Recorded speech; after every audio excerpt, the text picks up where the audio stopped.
గోదావరి కృష్ణానది పరివాహక జిల్లాల్లోని వరద నిర్వహణపై అధికారులతో రివ్యూ చేశారు మంత్రి పొంగులేటి. నియమాలు పాటిస్తూ మైనింగ్ కార్యకలాపాలు కొనసాగించాలన్నారు మంత్రి వివేక్ వెంకటస్వామి. భద్రతా ప్రమాణాలకు అధిక ప్రాధాన్యం ఇవ్వాలన్నారు. కాంగ్రెస్ ప్రజాపాలనలో పేదోడి సొంతింటి కల సాకారమైందన్నారు మంత్రి అడ్లూరి లక్ష్మణ్. ఇక రాష్ట్రంలో ఎట్టి పరిస్థితుల్లోనూ ఎరువుల కొరత రావద్దని అధికారులను ఆదేశించారు మంత్రులు.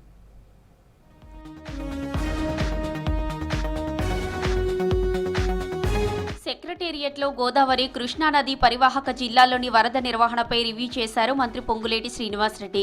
కలెక్టర్లు ఉన్నతాధికారులతో చీఫ్ సెక్రటరీ కె రామకృష్ణారావు, విపత్తుల నిర్వహణ ప్రత్యేక ప్రధాన కార్యదర్శి అరవింద్ కుమార్తో కలిసి సమీక్ష చేశారు.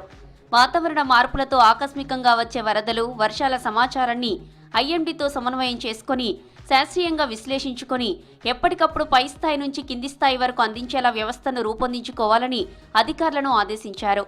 నదీ పరివాహక ప్రాంతాల్లోని నివాసితులను వరదలు వచ్చిన ప్రతిసారి సురక్షిత ప్రాంతాలకు తరలించడం కంటే వారికి శాశ్వత నివాసం కల్పించాలన్నారు. వరదల సమయంలో రెస్క్యూ కోసం ఎయిర్ లిఫ్ట్ మెకానిజాన్ని సిద్ధం చేసుకోవాలని సూచించారు. నియమాలు పాటిస్తూ మైనింగ్ కార్యకలాపాలు కొనసాగించాలన్నారు మంత్రి వివేక్ వెంకటస్వామి. భద్రతా ప్రమాణాలకు అధిక ప్రాధాన్యం ఇవ్వాలన్నారు. రాష్ట్ర ఆదాయాన్ని పెంపొందించే దిశగా మైనింగ్ రంగాన్ని మరింత మెరుగుపరిచే విధంగా చర్యలు తీసుకోవాలని అధికారులను ఆదేశించారు. మైనింగ్ శాఖ అధికారులతో రివ్యూ చేశారు మంత్రి వివేక్. కాంగ్రెస్ ప్రజాపాలనలో పేదోడి సొంతింటి కల సాకారమైందన్నారు మంత్రి అడ్లూరి లక్ష్మణ్. గత ప్రభుత్వం డబుల్ బెడ్రూమ్ ఇండ్ల హామీ నెరవేర్చలేదని ఆరోపించారు. 18 నెలల ప్రజాపాలనలో ప్రజలకు ఇచ్చిన హామీలను నెరవేర్చేందుకు కృషి చేస్తున్నట్లు తెలిపారు. యాదాద్రి భువనగిరి జిల్లా సైదాపురంలో ఇందిరమ్మ లబ్ధిదారులు నిర్మించిన ఇందిరమ్మ ఇంటి గృహ ప్రవేశంలో పాల్గొన్నారు మంత్రి.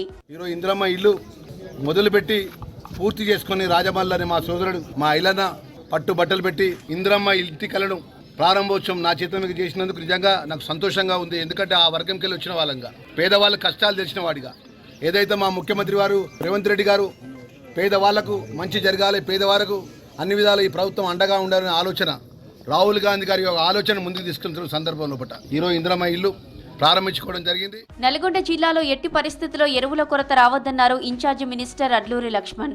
ఉమ్మడి జిల్లా అభివృద్ధిపై కలెక్టరేట్లో సమీక్షా సమావేశం నిర్వహించారు. సమావేశానికి మంత్రులు ఉత్తమ్, కోమటిరెడ్డి వెంకటరెడ్డి హాజరయ్యారు. రైతులందరికీ ఎరువులు, విత్తనాలు అందుబాటులో ఉంచాలని ఆదేశించారు మంత్రులు. ఉమ్మడి జిల్లాలో ఇరిగేషన్ ప్రాజెక్టులన్నీ పూర్తి చేస్తామని చెప్పారు. జిల్లాలో రోడ్లన్నీ అభివృద్ధి చేస్తామన్నారు. మీది డైరెక్ట్ రెస్పాన్సిబిలిటీ. అదేవిధంగా ఏదైనా ఫారెస్ట్ ఇష్యూస్ ఉంటే కూడా మీ ఏరియాస్ లో మీదే రెస్పాన్సిబిలిటీ. అది పూర్తి చేయండి. ఆ ఇరిగేషన్ ప్రాజెక్టు ఎట్లా కదలదో మనం అందరం కలిసి చూద్దామని. ఎస్ఎల్బిసి టనల్ నుంచి నీళ్లు రావడం మొదలు పెడితే 30 టీఎంసీలు నీళ్లు వస్తాయి. అందుకనే ప్రభుత్వ పరంగా వైద్యంతో పాటు స్కిల్ యూనివర్సిటీస్ కానీ నల్గొండలో ఐటీసీ సెంటర్ 84 కోర్స్ కంప్లీట్ కూడా కావడం జరిగింది.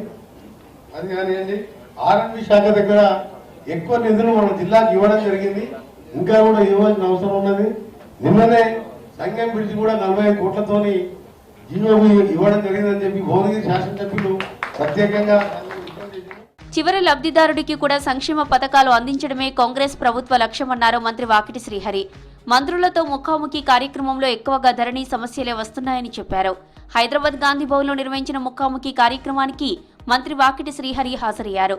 బీజేపీ స్టేట్ ప్రెసిడెంట్ గా ఓసీని చేయడం ఆ పార్టీకి బీసీల పట్ల ఉన్న చిత్తశుద్ధి ఏంటో తెలుస్తోందన్నారు వాకిటి. కులగణన జరిగిన రాష్ట్రం స్పష్టంగా 150 ఇండ్లు ఒక యూనిట్ గా జరిగి సైంటిఫిక్ గా బయటపెట్టిన తర్వాత కూడా బీసీల జనాభా ఇంత పెద్ద ఎత్తున ఉంది అని తెలిసిన తర్వాత కూడా బీసీ గతంలో కూడా చాలా సందర్భాల్లో చాలా వేదికల మీద ఒక ప్రాధాన్యత కలిగిస్తామనే మాట చెప్పిన తర్వాత కూడా ఈరోజు బీసీల పట్ల ఈ విధంగా వ్యవహరించడం అనేది యావత్ ప్రజానికం ఆలోచన చేసే విధంగా. రాష్ట్రంలో రైతులకు ఎరువుల కొరత ఏర్పడకుండా అన్ని చర్యలు తీసుకోవాలని ఆదేశించారు మంత్రి జూపల్లి కృష్ణారావు. వ్యవసాయ, మార్కెఫెడ్ అధికారులు సమన్వయంతో కలిసి పనిచేయాలని ఉమ్మడి ఆదిలాబాద్ జిల్లా కలెక్టర్లు, వ్యవసాయ అధికారులను ఆదేశించారు. జిల్లాల వారీగా విత్తనాలు, ఎరువులకు డిమాండ్ ఉన్న దృష్ట్యా ప్రస్తుత నిల్వలు ఎంత అవసరం ఉంటుందనే అంశాలను పరిశీలించి ఎక్కడ ఇబ్బందులు లేకుండా చూడాలని సూచించారు. చేనేత కార్మికుల రుణమాఫీ కోసం 33 కోట్లు మంజూరు చేశారు మంత్రి తుమ్మల నాగేశ్వరరావు. దీనివల్ల 5,691 మంది చేనేత కార్మికులకు లబ్ధి కలగనుంది. వెరిఫికేషన్ పూర్తయిన తర్వాత లబ్ధిదారుల బ్యాంకు ఖాతాల్లో నగదు జమ చేయనున్నారు అధికారులు.